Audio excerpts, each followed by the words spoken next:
Hello వాళ్ళు welcome. So ఈ రోజు వచ్చేసి మనకు శ్రీమద్ కాదిరి నరసింహస్వామి అండి మనకి కదిరిలో ఉంటుంది అనమాట. రథోత్సవం ఈ రోజు చాలా అద్భుతంగా ఉంటుంది. ఉదయం వచ్చేసి మనకు 8 గంటలకు స్టార్ట్ అవుతుంది కదా. సో రథోత్సవం ఇక్కడ ఉన్న భక్తాదులు మొత్తం కూడా గుడి ప్రాంగణం చుట్టూరా తిరుగుతారు. అది మొత్తానికి రథోత్సవం మనకి 8 గంటలకు స్టార్ట్ అవుతుంది. హలో వాళ్ళు మీరు ఇప్పుడు చూస్తున్నారు కదా శ్రీమద్ కాదిరి నరసింహస్వామి అండి మనకి ఇక్కడ చాలా బాగుంటుంది. సో చూస్తే చాలా దగ్గర ఉండి చూస్తున్నాం అంటే భక్తాదులు ఈ విధంగా టెంకాయలు కొడతారు ఇక్కడ. సో మీకు చూపిస్తున్న చూడండి. సో ఈ విధంగా ఉంటుంది మొత్తం కూడా తేరు పరిసర ప్రాంతాలు. సో ఇలా ఉంటుంది. తాళ్ళు చూడండి ఎంత పెద్దగా ఎంత పొడవుగా ఉన్నాయో. సో ప్రతి ఒక్కరు ఈ తాళ్ళకి నైవేద్యంగా చెప్తారు. సో ఇక్కడ మొక్కేస్తారు అనమాట స్వామి వారికి. చాలా బాగుంది కదా. మొత్తానికి ఈ రోజు స్టార్టింగ్ 8 గంటలకి మనకు బ్రహ్మరథం అంటారండి. సో రథం చుట్టూ కూడా తిరగొచ్చు. సో చాలా బాగుంది. రథం చుట్టూ కూడా తిరిగే భక్తాలు చాలా మంది ఉంటారు. చాలా చాలా సూపర్ ఉంది కదా. మనకి ఇప్పుడే ఇంత తోపులాటగా ఉంటే ఇంకా కొద్దిసేపు తర్వాత చాలా భయంకరంగా ఉంటుంది.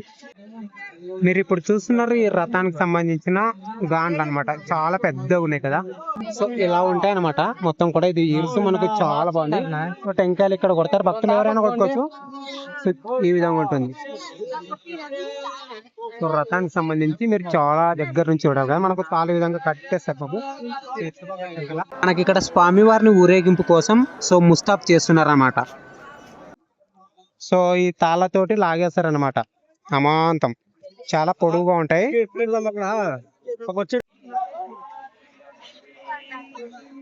మీరు ఇప్పుడు చూస్తున్నారు కదా, ఈ విధంగా పక్కకు లాగేసి పెట్టేస్తారనమాట తాళ్ళని. ఇప్పుడు చూస్తున్నారు కదా స్వామివారి సన్నిధిలో మనకు ఇక్కడ కనిపించే దీపం వచ్చేసి మనకు సో స్వామివారి గుడి చుట్టూరా తిరిగి వచ్చిందండి. అంటే మనకు కూడా ఇక్కడి నుంచి ఈ విధంగా వెళ్ళిపోయి వచ్చింది.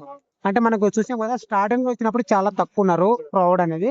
సో ఇప్పుడు పెరిగిపోయారు. అమాంతం ఎలా ఉన్నారు చూడండి. చాలా మంది వచ్చేసారు జనాలు ఇక్కడికి. సో ఇలా ఉంటుంది మనకు. మనం స్టార్టింగ్ లో వచ్చేసి రథం దగ్గరికి వెళ్ళేసి వచ్చాం. కానీ ఇప్పుడు నడుచుకుంటూ వెళ్ళడానికి కూడా అవకాశం ఉండదు అనమాట. మీరు ఇప్పుడు చూస్తున్నారు కదా పూర్తిగా ముస్తాబు అయిపోయిన స్వామి వారండి. మనకు శ్రీమద్ కాదిరి నరసింహస్వామి వారు అంటారు. అంటే మనకు కదిరిలో ఉంటుంది. మీకు శ్రీ సత్యసాయి జిల్లా అంటే మనకు కదిరి వచ్చేసి మనకు ఇక్కడ మనకు ఫిబ్రవరి 27వ తారీఖు స్టార్ట్ అయింది. మనకు మార్చి 13వ తారీఖు వరకు జరుగుతుంది ఈ ఉత్సవాలు అనేటివి. మనకు ఈ రోజు రాత్రి మనకు తెల్లవారుజామున 4 గంటలకు స్టార్ట్ అయింది రథోత్సవం అనేది. మనకు ముస్తాబ్ చేయడానికి స్టార్టింగ్ వచ్చేసి 8:30కు స్టార్ట్ అవుతుంది అనమాట. ఇప్పుడు మొత్తం కూడా పూజా కార్యక్రమం మొత్తం కూడా అయిపోయింది. మీరు ఇప్పుడు చూస్తున్నారు ఎంట్రన్స్ ఇది. ఇప్పుడు మనకు జస్ట్ ఒక 10 మీటర్లు లాగారండి. సో రథాన్ని వచ్చేసి మనకు చాలా నెమ్మదిగా లాగుతున్నారు. ఎందుకంటే మనకు చిన్న తాళ్ళు తెచ్చేసారనమాట. మనం చూసాం కదా మార్నింగ్. సో ఆ తాళ్ళు చాలా చిన్నగా ఉన్నాయి. సో ఇప్పటి నుంచి అంటే నా వాయిస్ ఎలాంటిది ఇవ్వను. అంటే క్రౌడ్ చేసే అల్లరిని ఆస్వాదించండి. సో వీడియో ఎండ్ వరకు కూడా చాలా అద్భుతంగా ఉంటుంది. అంటే స్వయాన మీరే వెళ్ళి చూసిన అనుభూతి మీకు కలగాలని ఈ విధంగా చేస్తున్నాను. ఒకడన్ చాలా అద్భుతంగా ఉంటుంది. ఎలాంటి మిస్యూస్ కాకండి, అలాగే స్కిప్ చేయకుండా చూడండి. ఒకడన్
మళ్ళీ ఇప్పుడు ఒక 10 మీటర్లు లాగారండి. ప్రతి 10 మీటర్లకి ఇలా స్టాప్ చేస్తూ వస్తారు, ఎందుకంటే చాలా క్రౌడ్ వచ్చినందుకు ఇలా స్టాప్ చేస్తూ వస్తారన్నమాట.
హలో వాళ్ళు చూసారు కదా, ఇదండి మనకు శ్రీమద్ కదిరి నరసింహస్వామి యొక్క బ్రహ్మోత్సవాలు అనేది మనకు 15 రోజులు జరుగుతుంది అనమాట. ఫిబ్రవరి 27 నుంచి మార్చి మనకు 14 వరకు జరుగుతుంది. ఈ రోజు బ్రహ్మోత్సవం కారణంగా మనకు బ్రహ్మరథం అంటారు దీనిని. ఈ వీడియో పై మీ కామెంట్ చేయండి. ఇలాంటి నరసింహస్వామి టెంపుల్స్ చాలా తీసాను మనము. మీరు కదిరిలోండి మెయిన్ టెంపుల్ అంటే గర్భగుడి చూడాలనుకుంటే ఎండ్ స్క్రీన్ లో ఇచ్చేసాను. Thanks for watching. Love you all. జై హింద్.